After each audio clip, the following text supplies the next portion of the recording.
time now for Mark Meets. And who better to meet tonight than the co-author of a best-selling new book about, yes, you guessed it, Boris Johnson. Sir Anthony Seldon and my guest tonight, Raymond Newell, have written Johnson at number 10, a warts and all account of the blonde bombshell's time at number 10. A book as compelling, entertaining and jaw-dropping as Boris's short stint in office. And Raymond Newell joins me now. Raymond, Boris Johnson was a consequential Prime Minister, but was he a good one? Yes, consequential in the sense that people are going to have to be dealing with the consequences of him for quite a long time. He was certainly a larger-than-life figure, and really this weekend has been a kind of fitting way to see the end of the political career of one of the most chaotic prime ministers this country has ever seen. It's an absolute amazing circumstance in that it is jaw-dropping that he could conduct himself in such a way within 10 Downing Street. Now, you say that, but I mean, your book reads very well, but isn't it rather a stitch-up, given the fact that this is a guy who ended the Brexit deadlock? He got a free trade agreement with the EU, which no one said would be possible. He had the successful vaccine rollout. He showed leadership in Ukraine, and he kept Jeremy Corbyn out of number 10. That's not a bad innings. He did end the Brexit deadlock, but of course his successor, Sunak, is still having to deal with some of the consequences of that, and it's being revised at the moment with the Windsor framework. And I think in further years there will be more changes to that. His success as a campaigner, which is really the one thing he points towards as to why his time at the top isn't over, isn't really his success. 2019 was a great accomplishment for the Conservative Party, of course. But the two primary attributes that led to that victory were Jeremy Corbyn and were Brexit and wanting to see that finished.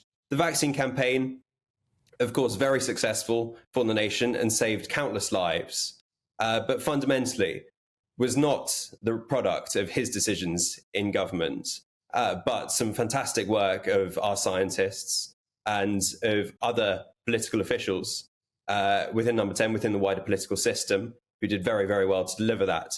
Ukraine is, I think, where he gets the most credit. But when you look back at the mess that was the first year of the pandemic, really, through to December 2020, where he made countless wrong decisions within 10 Downing Street, where he couldn't chair meetings, where he couldn't read the data, where he struggled for any consistency, and he left officials running about trying to figure out what decision had he made next and how had he changed his mind since lunchtime. Overall, it's a very bleak premiership. Does Boris Johnson have a political ideology, Raymond? What does he stand for, do you think? I think he's very unique amongst prime ministers in that he doesn't have a core ideology in the same way that, say, Truss has her economic beliefs, Sunak has his as well.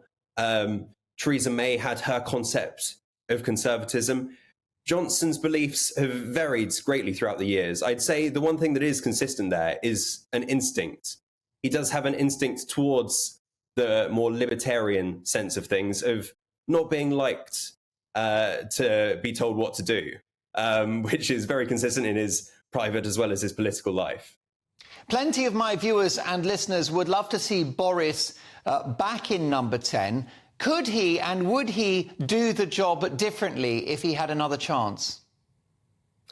I think what we've seen over the last year since he left number 10 is that he hasn't really learned from his mistakes. He hasn't learned how to be more consistent in his decision making. He hasn't learned that he needs to be less scandalous in his activities.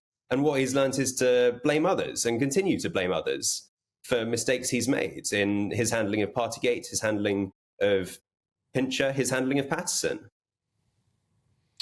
Raymond, what do you think is next for Boris Johnson, based upon the fact that you spent a lot of time exhaustively researching this man?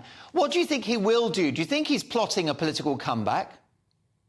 Yeah, he craves the limelight in a way which compels him to try and be the most influential, the loudest, the most seen man in any room at any time. And I think that phenomenon is definitely going to continue. He's going to continue to threaten a comeback, to try and be a thorn in Sunak's side, to be a thorn in the government side. But he'll do it whilst making quite a lot of money, doing speeches, going abroad, doing all the things that the post-premiership life can bring to you. But yes, he'll continue to try, but I think he won't succeed in getting back to the top job. Raymond, congratulations on the publication of the book. I've started it. It's a cracking read. Let me tell you that it's out now. It is co-authored by Raymond Newell and Anthony Seldon, Sir Anthony Seldon, no less, and it's called Johnson at 10, The Inside Story. Raymond, thank you so much for joining us at the 11th hour. Great to have you on the show.